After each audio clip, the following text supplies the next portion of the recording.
এই ভিডিওতে আমরা রিকারশন সম্পর্কে শিখব। রিকারশন প্রোগ্রামিংয়ের খুবই গুরুত্বপূর্ণ একটা কনসেপ্ট।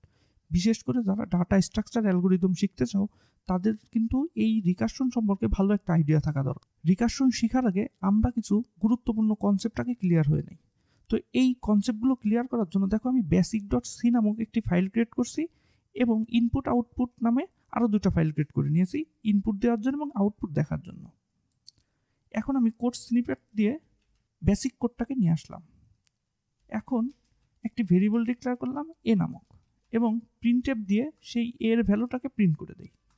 তুমি যদি এটাকে রান করেও দেখতে চাও তাহলে রান করতে পারো। আচ্ছা দেখো এখানে আউটপুট শো করতেছে। এখন এই প্রোগ্রামটা কিভাবে কাজ করতেছে এটাই আমরা একটু বুঝি। আমরা জানি কি যে কোনো প্রোগ্রাম রান যখন হয় তখন এই মেইন ফাংশন থেকেই শুরু করে কম্পাইলার কম্পাইল করা। মেইন ফাংশনের এখানে যে লাইনটা আছে এটা হচ্ছে কি একটা ভেরিয়েবলকে ডিক্লেয়ার করা হয়েছে। এরপরে কম্পাইলার চলে আসে এই লাইনে এসে দেখে কি এখানে এর ভ্যালু প্রিন্ট করতে হবে। আচ্ছা তোমার মনে এখন প্রশ্ন হতে পারে না যে এই লাইন থেকে যে এই লাইনে চলে আসছে ওর কি আর তখন এটা মনে আছে যে এখানে কি করে আসছে?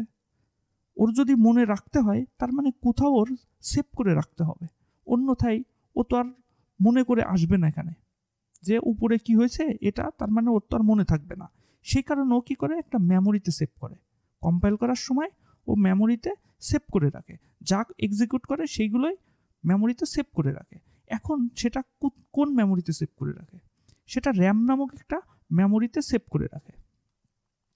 তো এই র্যামটাকে আমরা নর্মালি 3টা ভাগে ভাগ করে নিতে পারি। এর একটা ভাগে আমরা দেখাইতে পারি কি নাম দেই স্ট্যাক এবং এই একটা ভাগকে নাম দেই হিপ, আর এই জায়গাটুকু নাম দিই আমরা ফ্রি স্পেস। এখন এই যে ভেরিয়েবলটাকে সে ডিক্লেয়ার করছে কম্পাইল করার জন্য, এই ভেরিয়েবলটাকে সে স্ট্যাক নামক যে র্যামের অংশ থাকে এখানে সে সেভ করে। এখন স্ট্যাক আর হিপ মেমোরি সম্পর্কে আমরা হালকা কিছু একটু আইডিয়া নেই। স্ট্যাক মেমোরি হচ্ছে এটা টেম্পোরারি মেমোরি, অর্থাৎ এটা সাময়িক সময়ের জন্য এখানে ডেটা সেভ থাকতে পারে। এখন সেই সাময়িক সময় কতটুকু সময়? এই সাময়িক সময়টা হচ্ছে যতক্ষণ পর্যন্ত এই কম্পাইলার কম্পাইল করতে থাকে ততক্ষণ পর্যন্ত সেভ করে রাখে। যখন কম্পাইল করা শেষ তখন আর ও মনে রাখে না, ও ওখান থেকে মুছে দেয়। তো এর জন্য আমরা বলি কি টেম্পোরারি মেমোরি। এখানে অল্প সময়ের জন্য ডেটা স্টোর থাকে। ব্যাপারটা কেমন?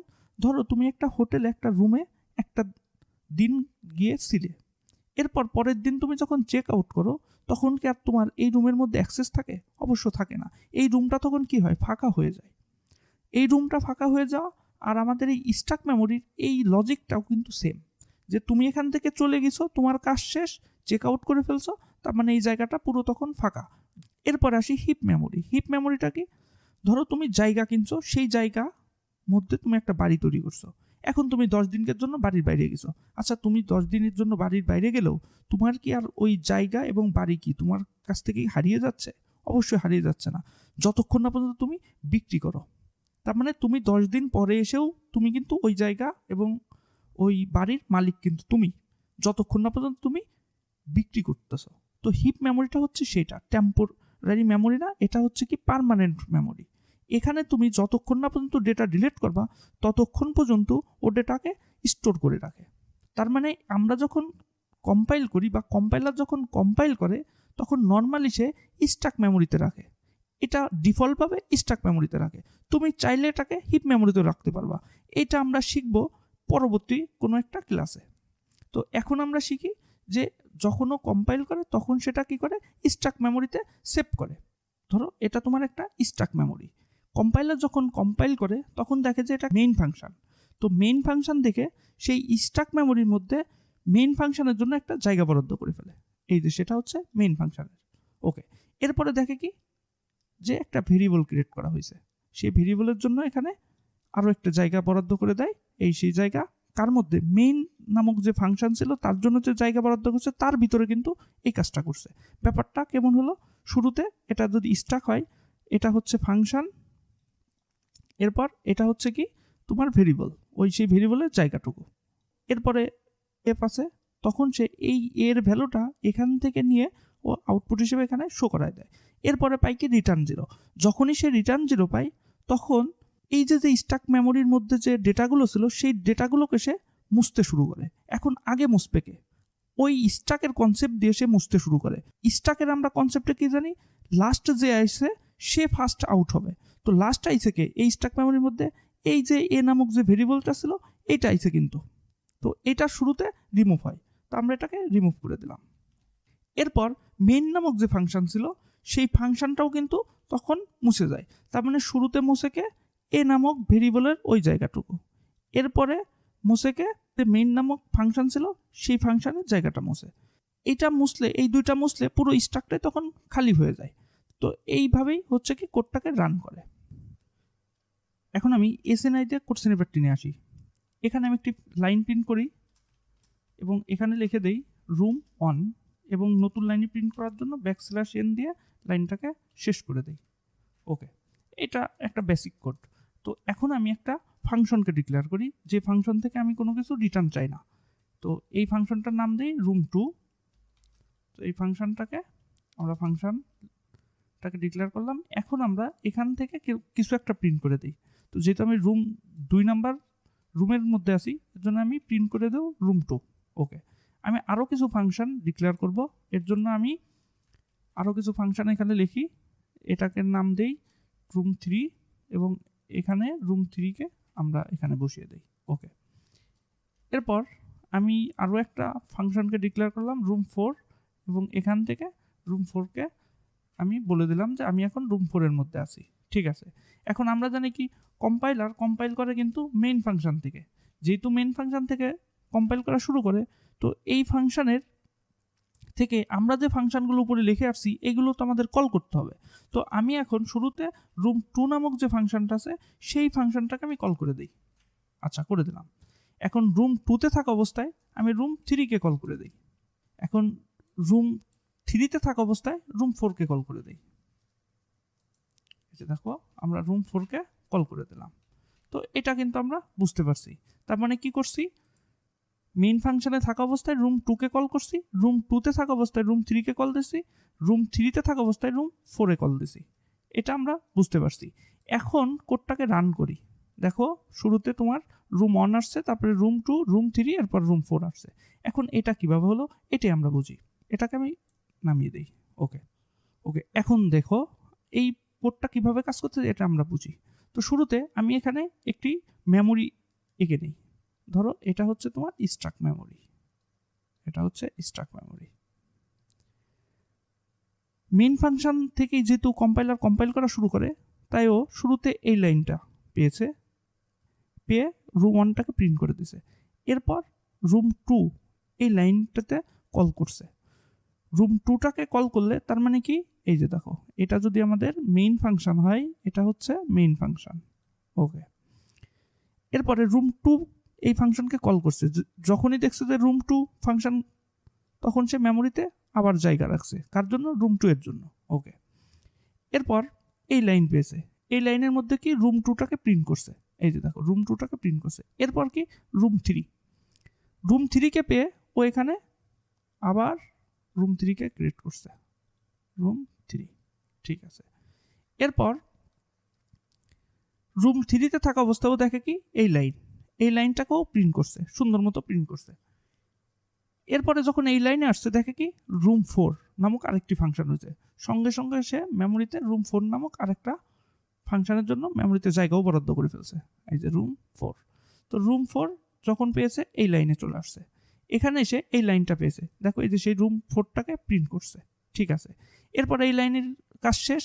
এরপর এখানে আসছে, এখানে এসে দেখে যে এখানে আর কোনো কিছু নাই, room4 তার মানে শেষ হয়ে গিয়েছে। আচ্ছা, ও যে শেষ হয়ে গিয়েছে এটাও বুঝাবে কাকে? আমরা জানি কি ফাংশন যখন রিটার্ন হয় সেটা রিটার্ন হয়টা কোথায়? যেখান থেকে তাকে কল করা হয়েছে। কলটা করা হয়েছে কোথায়? room4 এই লাইনে। ও তখন এখানে রিটার্ন হয়ে গেছে, এসে বলতেছে যে ভাই আমার এটা তো কমপ্লিট হয়ে গেছে, ওকে তুমি এখন যাও। তার মানে তখন room4টা চলে যাচ্ছে, অর্থাৎ তখন এটা মুছে যাবে। এই যে এটা মুছে গেল room4। এতক্ষণ কিন্তু সে মুছছিল না। আচ্ছা, এরপর এই লাইনে যখন কাজ শেষ চলে আসছে এই লাইনে, তার মানে এই যে room3 এটারও কিন্তু কাজ শেষ হয়ে গিয়েছে। অর্থাৎ এই ফাংশনের কাজটাও কিন্তু শেষ হয়ে গেছে। যেহেতু শেষ হয়ে গেছে, ও রিটার্ন করে দিয়ে গেছে কাকে? এই লাইনে এসে রিটার্ন করে দিয়ে গেছে। তার মানে রুম 3-কে সে রিটার্ন করছে। রুম 3 কিন্তু এতক্ষণ পর্যন্ত বসেই ছিল, যতক্ষণ না পর্যন্ত এখান থেকে রিটার্ন করতেছে ও কিন্তু এখানে এসে ওয়েট করতেছিল যে ও কখন শেষ হয়, ততক্ষণ পর্যন্ত বসেই ছিল। যখন ও এটা শেষ কমপ্লিট করতে পারছে তখন ও এখানে এসে রিটার্ন হয়েছে, সঙ্গে সঙ্গে এখান থেকে মুছে গেছে। তো রুম 3 এভাবে মুছে গেল। এরপর রুম 3 শেষ। এরপরে চলে আসছে কোথায়? এই লাইনে।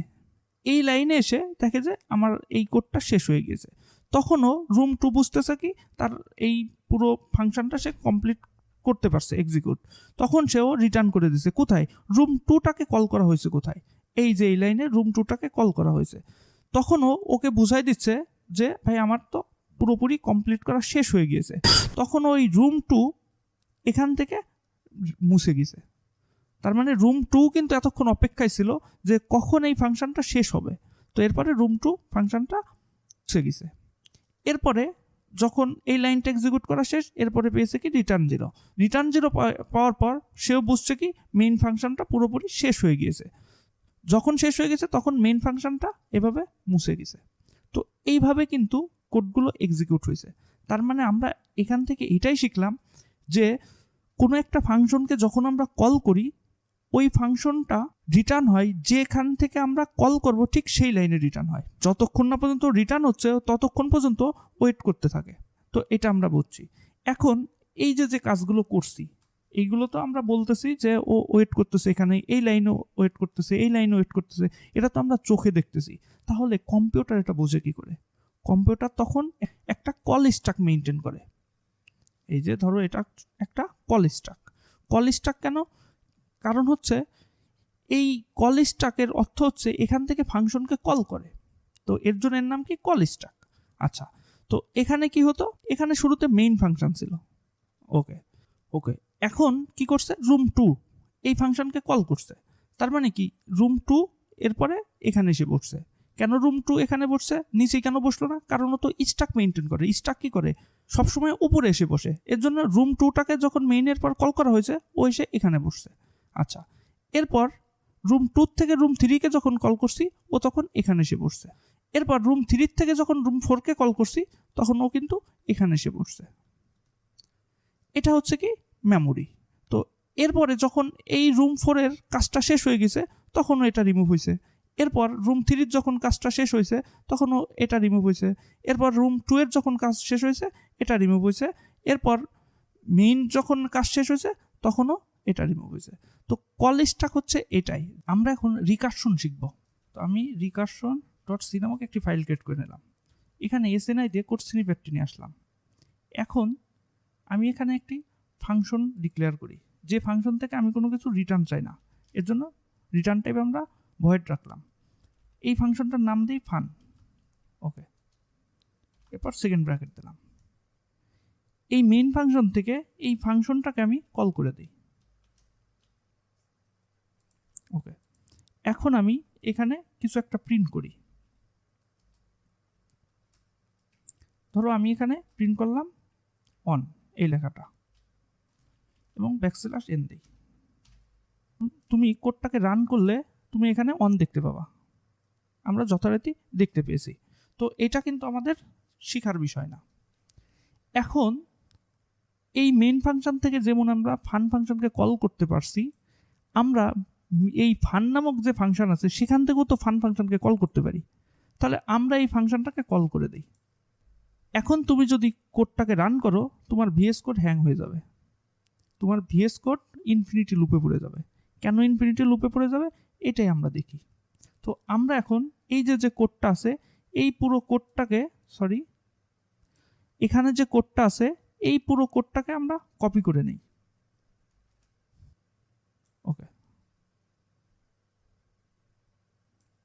ওকে, দেখো আমরা যে কোডটা লিখেছিলাম সেই কোডটাকে আমরা এখানে পেস্ট করে দিছি। জাস্ট আমি কপি করে এখানে সাজিয়ে নিয়েছি। এখন কি হচ্ছে আমরা এটা একটু দেখি। দেখো এটা হচ্ছে আমাদের মেইন ফাংশন। তো এই মেইন ফাংশন থেকে ফান ফাংশনকে কল করা হচ্ছে। তার মানে এটা হচ্ছে সেই ফান ফাংশন। আচ্ছা, আউটপুটটা আমরা এখানে দেখি, আউটপুট এখান থেকে দেখি। তো মেইন ফাংশন থেকে তুমি ফান ফাংশনকে কল করছো, তার মানে এই ফান ফাংশনের মধ্যে আসছে, এখানে এসে একটা প্রিন্ট ফাংশন পাইছে, অর্থাৎ অনটাকে প্রিন্ট করতে বলতেছে, তুমি এখানে অনটাকে প্রিন্ট করে দিলে শুরুতে এসে। এরপর এই লাইনটা যখন শেষ হয়ে গেছে তুমি আসবা কোথায়, এই লাইনে। এই লাইনে এসে দেখো কি ফান নামক আরেকটি ফাংশন রয়েছে। এই ফান ফাংশনটা কোনটা, এটাই তো ফাংশন, আমি সেই ফাংশনটাকে এইখানে নিয়ে আসছি। ওকে, তার মানে তুমি এখান থেকে অনটাকে প্রিন্ট করে দিলে, এই সে অন। এরপর এই ফাংশনে যখন চলে আসছো দেখো এখানে এসে এই লাইনটা পেয়েছে, এখানেও তো একটা অন আছে, তার মানে সেই অনটাকে তুমি প্রিন্ট করে দিলে, এখানে তুমি প্রিন্ট করে দিলে। ওকে, এরপর এই লাইনের কাজ শেষ, এরপর চলে আসলে কোথায়, এই লাইনে। এখান থেকে কি করা হচ্ছে, ফান নামক ফাংশনকে কল করা হচ্ছে, তার মানে তুমি এই ফাংশনটাকে আবার কল করছো। এই ফাংশনে যখন কল করছো তখনও চলে আসছে কোথায়, এই লাইনে। এই লাইনে এসে ও অনটাকে প্রিন্ট করছে, এই যে দেখো অনটাকে প্রিন্ট করলো। ওকে, এরপর এই লাইন যখন কাজ শেষ চলে আসছে এই লাইনে। এই লাইনে এসে ফান নামক ফাংশনকে কল করছে, তার মানে ও ফান নামক ফাংশনকে কল করলো। কল করলে এই ফান ফাংশনের মধ্যে চলে আসছে, এই ফান ফাংশনের মধ্যে কি হয়েছে, এসে ওই এই লাইনটা পেয়েছে, এই লাইনে এসে আবার অন পেয়েছে, ও অনটাকে প্রিন্ট করলো। করার পরও ফান নামক আবার ফাংশন পেয়েছে, তার মানে এখানে হয়তো আরও ফান নামক ফাংশন আসবে, সেখান থেকে আবার এভাবে লুপ চলতেছে। তো এই যে দেখো আমরা কিন্তু একটা ইনফিনিটি লুপে পড়ে গিয়েছি, এবং আউটপুটে দেখানোর সময় দেখো 1 2 3 4টা, এই যে এখানে এভাবে চলতেই থাকতো আউটপুট। বাট আমি যাতে এই ইনফিনিটি লুপে না পড়ে যাই বা ভিএস করে তখন পুরো স্লো হয়ে যেত, আমি তখন ভিডিও রেকর্ড করতে পারতাম না, এর জন্য তোমাকে আমি কোডটাকে রান করে দেখাইনি, বাট তোমাকে আমি সিনারিওটা বুঝিয়ে দিলাম যে রিকারশন হচ্ছে কি, বা এই ফাংশনগুলো কি, একটা ফাংশনের মধ্য থেকে তুমি ওই ফাংশনকে আবার কল করতে পারো। তো এই যে একটা ফাংশনের মধ্য থেকে তুমি ওই ফাংশনকেই কল করতেছো, এই ঘটনাটাই হচ্ছে কি রিকারশন। তার মানে কোনো ফাংশনের মধ্যে থেকে সেই ফাংশনকেই যদি আবার কল করো তুমি, সেই পুরো ঘটনাটা হয়ে যায় হচ্ছে রিকারশন। আর যে ফাংশনটার এই ঘটনাটা ঘটতেছে সে হচ্ছে কি রিকারসিভ ফাংশন। আমরা চলে আসি আবার ভিএস করে। এখন আমরা এই রিকারশন ফাংশনটাকে ইউজ করে আমরা 1 থেকে 5 পর্যন্ত প্রিন্ট করব, 1 to 5.c। আচ্ছা, এই পুরো কোডটাকে আমি কপি করে নিয়ে আসি, আনলাম এখানে এনে পেস্ট করে দিলাম, এগুলো মুছে দেই। এখন দেখো যেহেতু আমার এখানে একটা দেখতে পেয়েছি ইনফিনিটি লুপ চলতেছে বা একটা ইনফিনিটি লুপে পড়ে গিয়েছে, তো আমার এটা তো থামাইতে হবে। কোথায় গিয়ে থামাবো? তো আমাদের আবার ইচ্ছা কি, আমাদের ইচ্ছা 1 2 3 4 5 এইভাবে প্রিন্ট হবে 1 থেকে 5 পর্যন্ত। তার মানে আমার লুপটা থামাইতে হবে কোথায়, 6 যাওয়ার পর। অর্থাৎ ও যখন ওর মান যখন 6 হয়ে যাবে তখন আমরা ওকে থামিয়ে দেব, আর ওকে যদি আমরা না থামাই ও তো এভাবে চলতেই থাকবে। সেই ক্ষেত্রে কি হবে, স্ট্যাক ওভারফ্লো হয়ে যাবে। অর্থাৎ আমাদের কাছে যে একটা কল স্ট্যাক থাকে সেই স্ট্যাকেরও তো একটা মেমোরি লিমিটেশন আছে, সেটা তখন পুরোপুরি পূর্ণ হয়ে গেলে আমরা সেটাকে বলতে পারবো কি স্ট্যাক ওভারফ্লো হয়ে গেছে। আমাদের এখন কাজটা হচ্ছে কি এই রিকারশন ফাংশনকে থামানো। কোথায় গিয়ে থামাবো, আমাদের যতটুকু রাখা দরকার ততটুকু রেখে বাকি জায়গায় গিয়ে আমরা থামিয়ে দেবো তাকে। অর্থাৎ আমাদের অনেক থেকে শুরু করতে হবে, 5 পর্যন্ত চালাইতে হবে। তো আমরা এই কাজটাই করে ফেলি যে এখান থেকে আমরা অনটাকে পাস করে দিলাম, মেইন ফাংশন থেকে অনটাকে আমরা পাস করে দিলাম, তার মানে এখানে আমাদের রিসিভ করতে হবে। আমরা রিসিভ করলাম এ নামক একটা ভেরিয়েবলের মধ্যে, ঠিক আছে। এখন এ অন কিন্তু এর মধ্যে চলে আসছে, তার মানে তুমি এখন এ এখানে দিলে তোমার কিন্তু অনটা প্রিন্ট হবে। আচ্ছা, এটাকে আমরা কমেন্ট করে রাখি, তো আমরা একবার দেখেই নিই। তার আগে আমরা আউটপুট এটা মুছে দিই, দেখো আসি কিনা। আচ্ছা, এখানে আমরা ভুল করছি, এটা তো %d হবে, যেহেতু আমরা ভ্যালুটাকে প্রিন্ট করতে চাই। কমা দিয়ে কার ভ্যালু দেখতে চাও তুমি, এর ভ্যালু দেখতে চাও। এখন তুমি কোডটাকে রান করো, তাহলে কিন্তু তুমি এখানে যে দেখো অন পেয়ে গিয়েছো, তার মানে তোমার কাছে অন চলে আসছে। এরপরে তোমার কি দরকার, 2 বানাইতে হবে। তার মানে এখন তোমার 2 বানাইতে হবে। এর মধ্যে আছে কত 1, এখন তোমার 2 বানাইতে হবে। তার মানে এর সাথে যদি তুমি 1 যোগ করে দাও তাহলে কি হয়ে যাবে, এর মধ্যে ছিল 1, এর সাথে 1 যোগ করে তুমি বানাই দিছো এখন 2। সেই 2টা চলে আসবে কোথায়? দেখো এই যে ফানের মধ্যে এখন ভ্যালু আছে কত? আচ্ছা আগে আমরা এখান থেকে বুঝি। এর মধ্যে কিন্তু তোমার আছে 1, কিন্তু তুমি এখানে কল করতেছো কি a+1। তার মানে a+1 বলতে কি এর সাথে তুমি 1 যোগ করছো, হয়ে গেছে এর মান 2। সেই 2 নিয়ে কল করতেছে কোথায়? এই ফাংশনটাকে। এখানে তার মানে এখন কত? 2। এই 2 চলে আসছে এখানে। এখানে এসে এর ভ্যালু এখন কত? 2। তার মানে ও এখানে 2 প্রিন্ট করবে। আচ্ছা এরপরে এর ভ্যালু কিন্তু এখন 2, এই লাইনে চলে আসছে। এর ভ্যালু যেহেতু 2, এর সাথে 1 যোগ করছে, হয়ে গেছে কত? 3। এই 3 নিয়ে কিন্তু এখন এখানে আবার এই ফাংশনকে কল করছো। তার মানে এর ভ্যালু এখন 3। সেই 3টা এখানে এই লাইনে এনে প্রিন্ট করবে। তার মানে এই লাইনে প্রিন্ট করলে এখানে হয়ে যাবে 3। ওকে, এই লাইনের কাজ শেষ হয়ে গেল, এই লাইনে আসছে। তার মানে এখন এর ভ্যালু 3 যোগ 1, তার মানে হয়ে গেছে কত? 4। তার মানে এর ভ্যালু এখন 4। এই 4 নিয়ে ফাংশনকে আবার কল করতেছে। কল করলে চলে আসছে প্রিন্ট ফাংশনের মধ্যে। এখানে এর ভ্যালু এখন কত? 4। তার মানে ও এখানে ও এখানে তার মানে 4টাকে প্রিন্ট করে দেবে, করে দিল প্রিন্ট। ওকে, এই 4টাকেও প্রিন্ট করলো। করার পরও চলে আসছে এই লাইনে। এই লাইনে এসে দেখো এর মান এখন 4, তার সাথে 1 যোগ করলো, হয়ে গেছে কত? 5। তার মানে সেই 5টা নিয়েও এই লাইনে চলে আসছে, এই ফাংশনের এখানে চলে আসছে। এই 5টা এনে শো এখান থেকে প্রিন্ট করে দিছে। তো এই যে প্রিন্ট করে দিল 5 আনার পর এইখানে দেখো চলে আসছে। ওই এই লাইনটা এক্সিকিউট করার পর ও চলে আসছে এই লাইনে। এই লাইনে দেখো 5+1, তার মানে হয়ে গেছে কত? 6। তো এখন তুমি এখানে কল করছো, এখানে কল করলে এখানে কত হলো? 6। তার মানে এর ভ্যালু এখন কত? 6। তুমি কি এখানে এই 6টাকে প্রিন্ট করবা? না, তুমি প্রিন্ট করবা কি 5 পর্যন্ত। 6 কি প্রিন্ট করতে চাও? 6 কিন্তু তুমি প্রিন্ট করতে চাও না। তার মানে আমাদের ওর এখন এই প্রিন্টের এখানে ওর থামিয়ে দিতে হবে, অর্থাৎ প্রিন্ট হওয়ার আগেই ওকে আমাদের থামিয়ে দিতে হবে। তাহলে আমরা লিখে নিই এটা, ইফ যদি তুমি এর ভ্যালু কার সমান হয়ে যাও? 6 এর সমান হয়ে যাও। মানে এর ভ্যালু তুমি যদি 6 এর সমান হয়ে যাও তাহলে তুমি রিটার্ন করে ফেলো, মানে এখান থেকে তুমি বের হয়ে যাও। এই কাজটা আমরা করলাম। এখন তুমি কোডটাকে রান করো, দেখো কি হয়। দেখো এই যে 1 থেকে 5 পর্যন্ত প্রিন্ট হয়ে গেছে। ও কিন্তু আর ইনফিনিটি লুপে নাই। কেন? কারণ ওর এর ভ্যালু যখন 6 হয়ে গেছে এই কন্ডিশনের সাথে ম্যাচ করে ফেলছে। যখনই ম্যাচ করছে ও এখান থেকে রিটার্ন হয়ে গেছে। তার মানে এই ফাংশন থেকে টোটালি রিটার্ন হয়ে গেছে। কোথায় আসছে? এই লাইনে চলে আসছে, যে ফান অন এখানে রিটার্ন করে দিয়েছে। রিটার্ন করলে ও রিটার্ন 0 পেয়েছে, পুরো এই ফাংশন থেকে বের হয়ে গেছে এবং এখানে আউটপুট দেখা দিচ্ছে। এখন তুমি যদি চাও যে না তুমি 10 পর্যন্ত প্রিন্ট করতে চাও, করে দাও 10 রিটার্ন। এখন রান করে দাও, দেখো এই যে।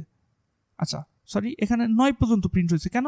কারণ আমরা তো 10 পর্যন্ত চাইলে আমরা থামাবো কোথায়? ওর গিয়ে 11তে গিয়ে থামাবো। 10 পর্যন্ত তো আমরা চাই, 10 পর্যন্ত তো এখানে প্রিন্টই হবে, কিন্তু আমরা থামাবো কি পরের সংখ্যায় গিয়ে, অর্থাৎ 11তে গিয়ে থামাবো। 11 আসলে আমরা ওকে আর প্রিন্ট করতে দেবো না, তাহলেই তো থেমে যাবে। এই যে দেখো, এখন দেখো তোমার 10 পর্যন্ত প্রিন্ট হয়ে যাবে। কোডটাকে রান করো আবার, এই যে দেখো 10 পর্যন্ত প্রিন্ট হয়ে গেছে। তুমি যদি চাও এখন যে না তুমি 100 পর্যন্ত প্রিন্ট করতে চাও, তার মানে তুমি থামাবো যে কোথায় গিয়ে? 100 তো তুমি প্রিন্টই করবা, তার মানে 100 তো তোমার প্রিন্টই করতে হচ্ছে, তার মানে তোমার থামাতে হবে কিন্তু 101-এ গিয়ে। তা আমরা লিখে দিলাম এই ইকুয়াল যদি তুমি 101 হও তাহলে তুমি থেমে যাও। এই যে দেখো কোডটাকে রান করলে ও কিন্তু থেমে যাবে। এই যে দেখো 100 পর্যন্ত প্রিন্ট হয়েছে, 101 কিন্তু আর প্রিন্ট হয় নাই। তো আমরা এখানে 5ই রেখে দিলাম 5। এখন কোডটাকে আবার রান করি। এখানে 5 রাখার কারণে কি হচ্ছে? 4 পর্যন্ত প্রিন্ট হবে, এটা তো আমরা জানি। তাহলে আমরা এখানে 6 রেখে দিলাম। ওকে, এখন 1 থেকে তো আমরা 5 পর্যন্ত প্রিন্ট করছি। এখন যদি আমরা উল্টাভাবে প্রিন্ট করি 5 থেকে 1 পর্যন্ত, তাহলে আমরা এটাই করি, 5 to 1.c নামক একটা ফাইল ক্রিয়েট করলাম। তো আগের কোডটাকে আমি কপি করে নিয়ে আসি।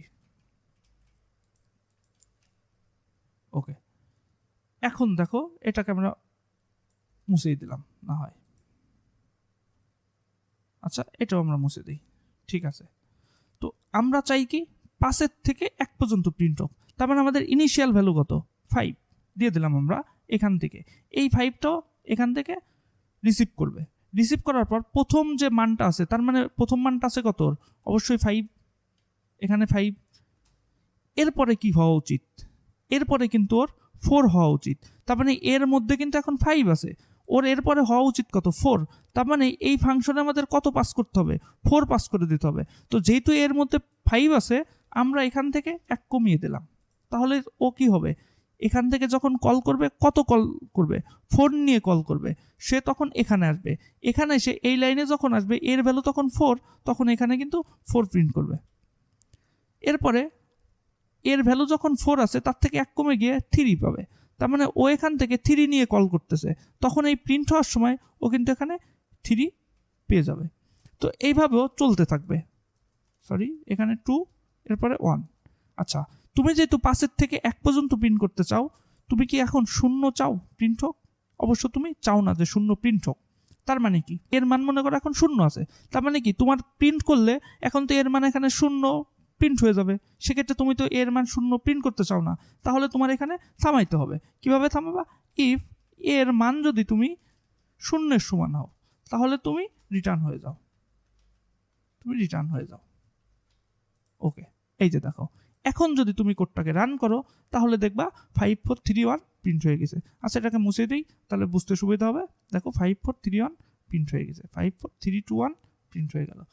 এখন আমরা রিকারশনের সাহায্যে অ্যারেকে প্রিন্ট করা শিখব।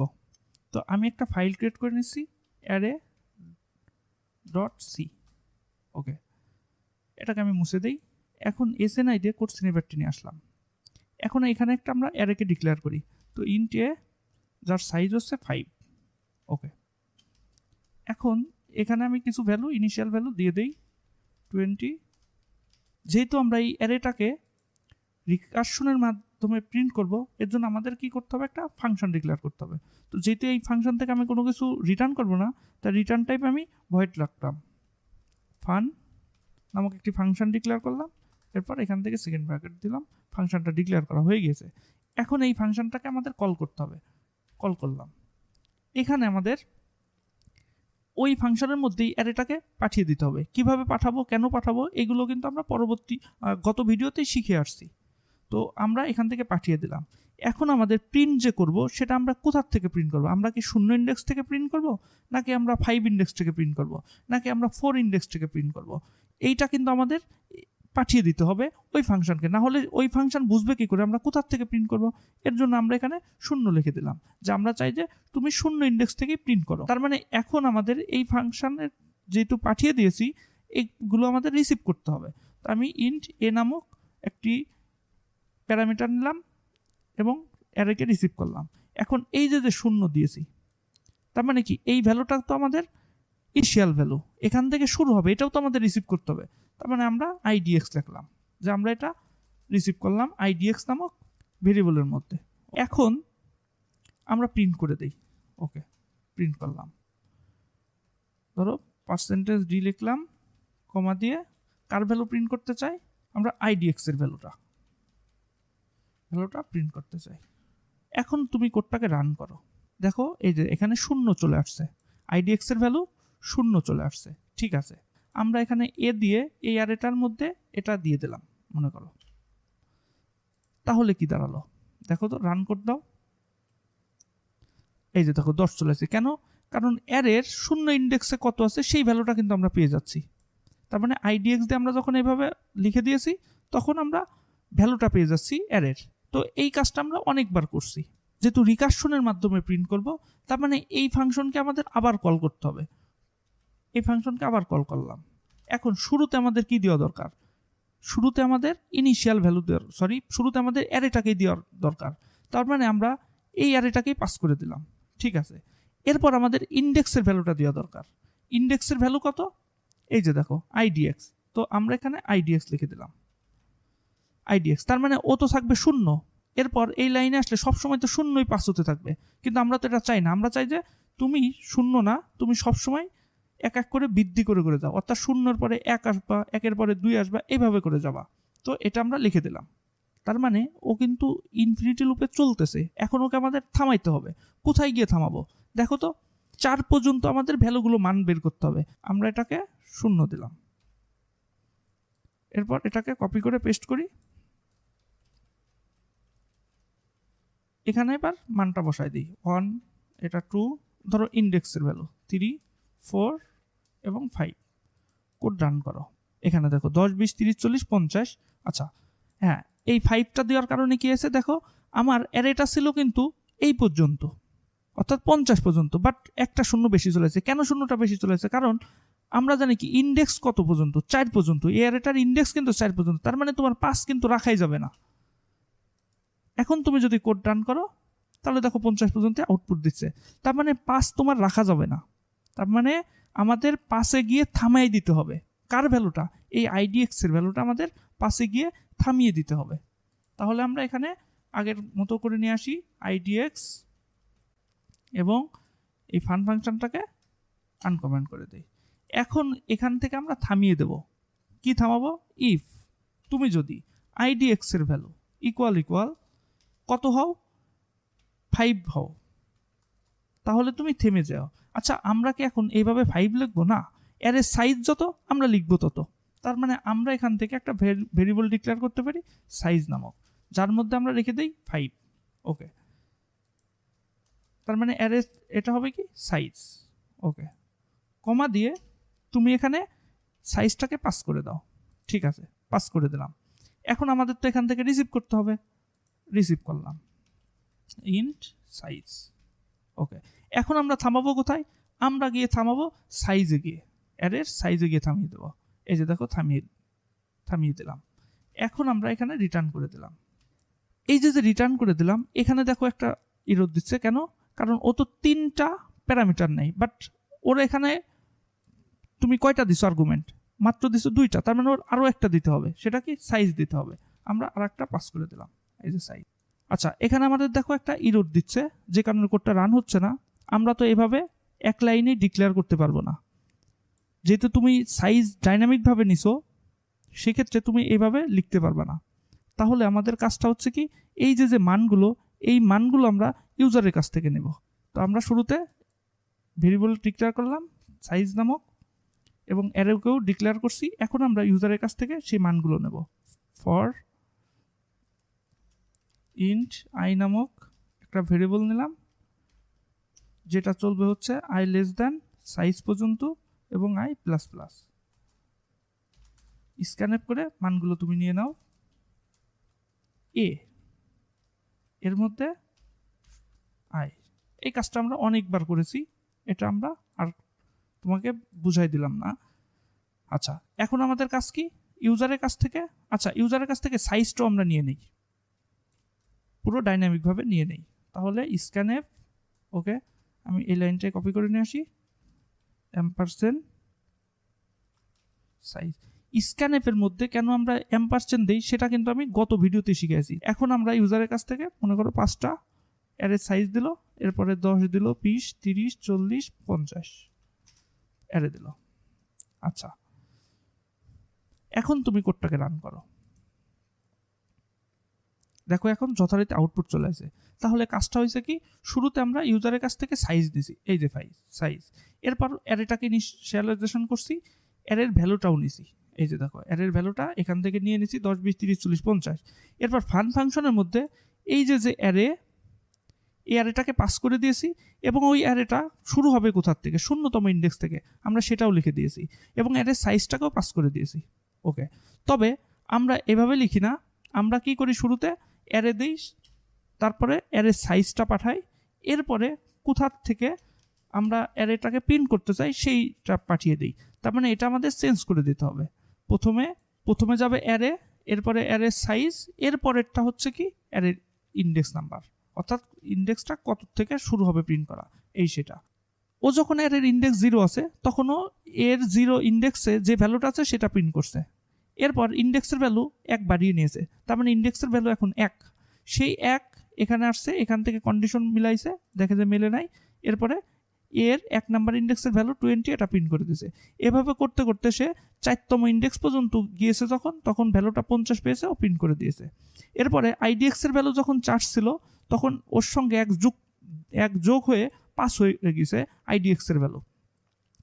এরপর এখান থেকে যখন এই ফান ফাংশনটা আবার কল হয়েছে তখন আইডিএক্স এর ভ্যালু 5, সেই 5 এই 5 এর মানটা সাইজ, অ্যারের সাইজের মানের সমান হয়ে গিয়েছে। দেখো এই যে অ্যারের সাইজও পাস, আইডিএক্স এর ভ্যালু পাস। যেহেতু আইডিএক্স এবং সাইজের ভ্যালু সমান হয়ে গেছে, তার মানে এই ইফ কন্ডিশনের সাথে ম্যাচ করে ফেলছে। যেহেতু ম্যাচ করছে, এই কারণে এখান থেকে রিটার্ন হয়ে গেছে। তার মানে পুরো ফাংশন থেকেও রিটার্ন হয়ে গেছে। রিটার্ন হয়ে ও এই ফাংশনে চলে আসছে। এসে এখানে যেহেতু এই পুরো ফাংশনের কাজ শেষ হয়ে গেছে, এরপরে লাইনটা আসছে কোথায়, রিটার্ন 0। রিটার্ন 0 করে কোডটা শেষ হয়ে গেছে। আউটপুট হিসেবে তোমার 10 থেকে 50 পর্যন্ত প্রিন্ট করে দিয়েছে। তো আমরা কিন্তু রিকারশনের মাধ্যমে অ্যারেটাকেও প্রিন্ট করতে পারলাম।